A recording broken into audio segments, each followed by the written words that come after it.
একটা সময় যেমন মা না কানলে দুধ দেয় না, কিন্তু একটা জিনিস না কানলেও পাওয়া যায়। কারণ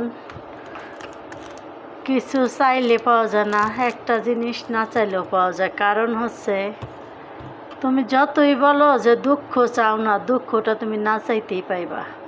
যদি বলো সুখ চাও, তো সুখটা তুমি পাইবা না। এমন একটা সময় থাকে মানুষের যে ছেলে মেয়েদের নিয়ে ভালোবেসে ভালো করে একটা সংসার সাজায়। একটা মেয়ে একটা স্বামীর ঘরে আসে সুন্দর করে, মা বাবা সবাইকে ফেলে স্বামীকে নিয়ে সুখে থাকতে, যে সুখটাই মনে হয় পাইব, সুখের আশায় আসে। কিন্তু হয়তো স্বামীর কাছেও সেই মেয়েটার ভাগ্যের সুখটা সয় না। তারপরে যখন স্বামীর দিয়ে সুখ না হয় একটা মেয়ের জীবনে, তখন একটা সন্তান হইলে মনে করে এই সুখটা পাবে। তবু মানুষের সুখটা ভাগ্যে থাকে না, কারণ সন্তানরা কখনো মা বাবাকে বুঝতেই চেষ্টা করে না যে আমরা ছাড়া আমার মা অচল, আমার মা আমরা ছাড়া অচল। কিন্তু আমার মাকে ছাড়া আমাদের সবাই থাকে, কিন্তু আমার মার আমরা ছাড়া কেউ থাকে না।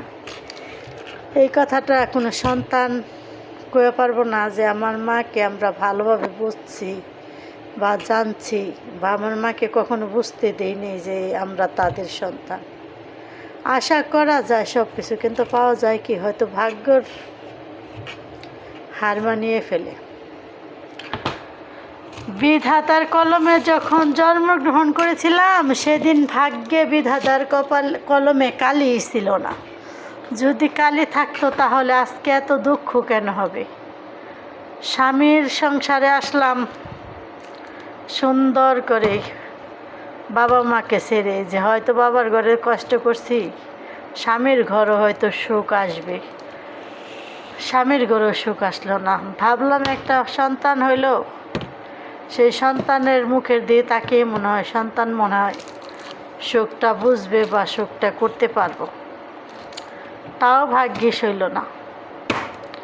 তাহলে ভাগ্যে কত সুন্দর খেলা খেলে, নিঠুর দুনিয়ায় নিষ্ঠুর খেলায় পড়ছি রং তামাশায়। না চিনলাম বাপের ঘরের সুখ, না পাইলাম স্বামীর ঘরের সুখ, না পাইলাম সন্তানের সুখ। ভাগ্য এমন খেলা খেলছে যা আল্লাহ পাক ছাড়া কাউকে বলে বোঝানো যাবে না, কাউকে দেখানো যাবে না।